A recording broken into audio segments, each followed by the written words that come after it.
हे hi friends, मैं एक बहुत ही छोटा सा वीडियो बनाना चाहता हूँ। एक बहुत ही नो ट्रेंडिंग टॉपिक चल रहा है, बेसिकली रिवेंज क्विटिंग करके, ठीक है ना।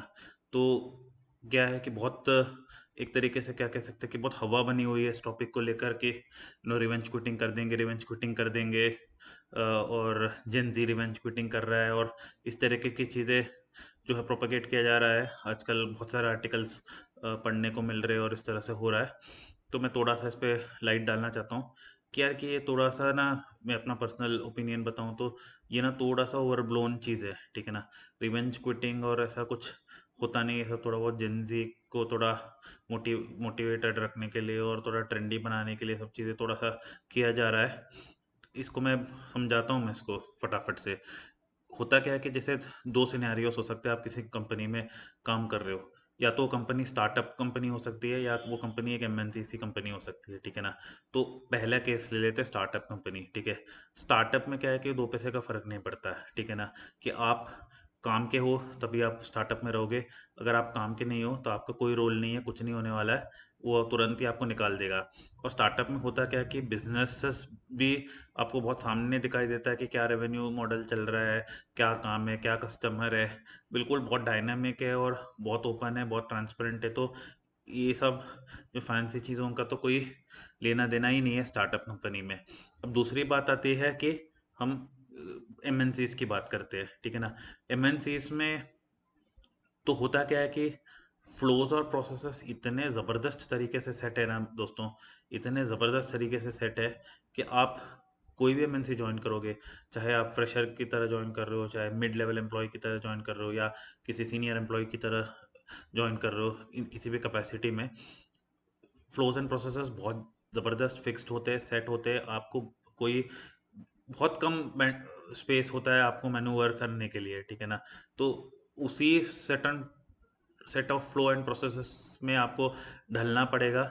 एंड आपके पास ऐसा सेट की अर्लियर की मैन्युवरिंग के लिए उतना नहीं है स्कोप, ठीक है। तो इवेंचुअली क्या है ना कि आपकी कोई न्यूसेंस वैल्यू है नहीं, चाहे कितना भी आप वो वो हो, मतलब बहुत इंटेलिजेंट होगा, कुछ भी हो, आपके पास ना कुछ ऐसा नहीं है, मतलब क्या कहते हैं कि विंडो ऑफ बार्गेन कह सकते हैं, या nuisance value. I think nuisance value एक बेटर टर्म होगा कि न्यूसेंस वैल्यू नहीं है आपका। कितना you may be a very intelligent employee, as I said before, कि कुछ भी हो सकते हो आप, पर प्रोसेसेस एंड फ्लोज ही इतना ज़बरदस्त तरीके से सेट है कि आप कुछ उतना नहीं कर पाओगे जितना आप सोच के चल रहे हो।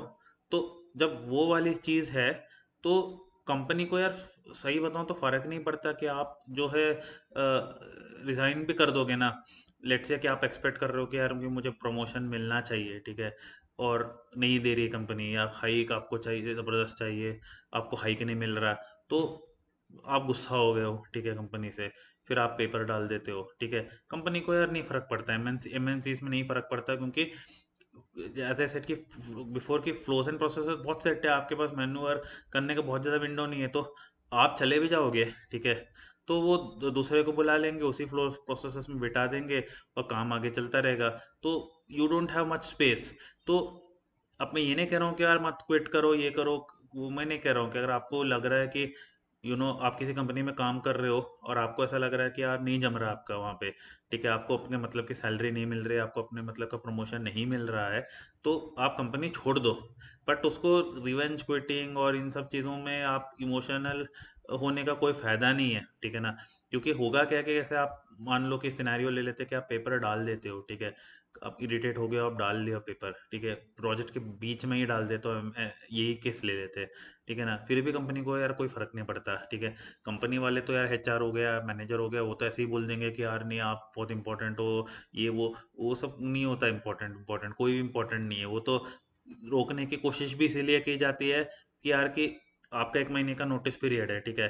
तो उस महीने में तो आपका जूस निकालेंगे निकालेंगे, और वो पैरेलली ये सोचेंगे कि किसको बुला ले, ठीक है। और बुलाने में अगर 15-20 दिन भी लगा इंटरव्यू लेने में, फिर वो नेगोशिएशन होके आएगा, तो उसको कम से कम 2 महीना तो लग जाएगा आने में, कोई नया रिसोर्स जो आपका रिप्लेसमेंट होगा, फिर उसको ट्रेन होने में 1 महीना लगेगा।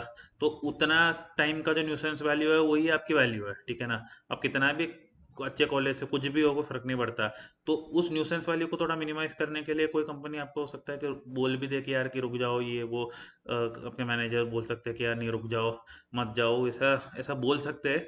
बट उससे ज़्यादा कुछ नहीं है। अगर उनको लग रहा है कि यार कि विद इन कंपनी है, अगर कुछ लोग खाली बैठे हुए हैं और कुछ लोगों की बैंडविड्थ कम है जो आपके काम को कर सकते हैं, तो और न्यूसेंस वैल्यू कम है तो और बोल देंगे कि यार तुम चले जाओ, ठीक है। तो थोड़ा बहुत सिंबॉलिकली कोट एंड कोट बोल देंगे कि यार कि नो रुक जाओ एंड नहीं मत जाओ करके थोड़ा वो बोलेंगे, पर अंदर ही अंदर से उनको लगेगा कि ठीक है जाओ करके। तो सम अप करते हुए मैं ये कहना चाहता हूँ कि रिवेंज क्विटिंग जैसा कुछ भी नहीं है, ठीक है ना। ये सब ऐसे ही फैंसी टर्म्स है। एमएनसीज को कोई फर्क नहीं पड़ता। कितना भी आपको आपको हो सकता है कि आपको लगे कि यार मैं बहुत इंपॉर्टेंट हूँ उस कंपनी के लिए, मैं बहुत ज़्यादा काम कर रहा हूँ, ये वो, ऐसा कुछ नहीं होता। कंपनी मार्केट के हिसाब से पैसा देती है, मार्केट में जो चल रहा है डिमांड सप्लाई के हिसाब से, उसके हिसाब से पैसा देती है। थोड़ा बहुत अपना प्रॉफिट मार्जिन देख लेगी और थोड़ा बहुत बैलेंस आउट करने के हिसाब से पैसा देगी। और उसका भी मैं कुछ अलग एक वीडियो बना दूंगा जिसमें और थोड़ा क्लैरिटी दूंगा। बट बहुत सारा प्रोसेस कॉम्प्लिकेटेड होता है, जिस हिसाब से आपको प्रमोशन और सैलरी मिलता है उसमें पॉलिटिक्स वगैरह भी आता है। तो कुछ वीडियोस में पहले ही कह चुका हूँ, आगे भी मैं बनाऊंगा। तो बहुत एक इकोसिस्टम है, तो it is very difficult to crack that ecosystem. And आपको वो इमोशन लेना ही नहीं है, ठीक है ना। आपको वो इमोशन में लेके नहीं कुछ करना है, ठीक है। क्विट करना है, आराम से क्विट कर दो प्रोफेशनली। बोल दो कि नहीं यार मुझे दूसरी नौकरी मिल गई, मैं जा रहा हूँ, खत्म कहानी। उसको रिवेंज क्विटिंग और उन सेंस में आप करिए। अबे मेरा पर्सनल एडवाइस है कि आप मत हो जाइए, करिए अबे। कोई रिवेंज क्विटिंग नहीं होता, कुछ नहीं होता। आप क्विट करते हो केवल, बस कोई रिवेंज नहीं होता। कंपनी को बिल्कुल नहीं फर्क पड़ रहा। आपको ऐसा लग सकता है कि मैं हीरो हूँ, मैं पेपर डाल दिया मैंने, अरे बॉस बोल रहा है अरे यार क्या पेपर डाल रहा है, मैं एक्सपेक्ट नहीं कर रहा था तुम पेपर डाल दोगे, यार ऐसा कुछ नहीं होता। ये सब ड्रामाबाजी है, कुछ नहीं है। जब जब आपको लगे कि नहीं यार मेरा यहाँ नहीं जम रहा, किसी भी कंपनी में आप काम कर रहे हो, पैसा प्रमोशन नहीं जम रहा, आप क्विट करिए, कीजिए, जाइए। ये रिवेंज रिवेंज और इन सब चीज़ों में मत पड़िए, ये सब एक ड्रामाबाजी है और कुछ नहीं है। तो थैंक यू फ्रेंड्स। और वीडियो अच्छा लगा तो लाइक कीजिए, शेयर कीजिए, सब्सक्राइब कीजिए, इस मैसेज को स्प्रेड कीजिए, ठीक है। चैनल को थोड़ा ग्रो करने में हेल्प कीजिए। See you in the next video. Thank you.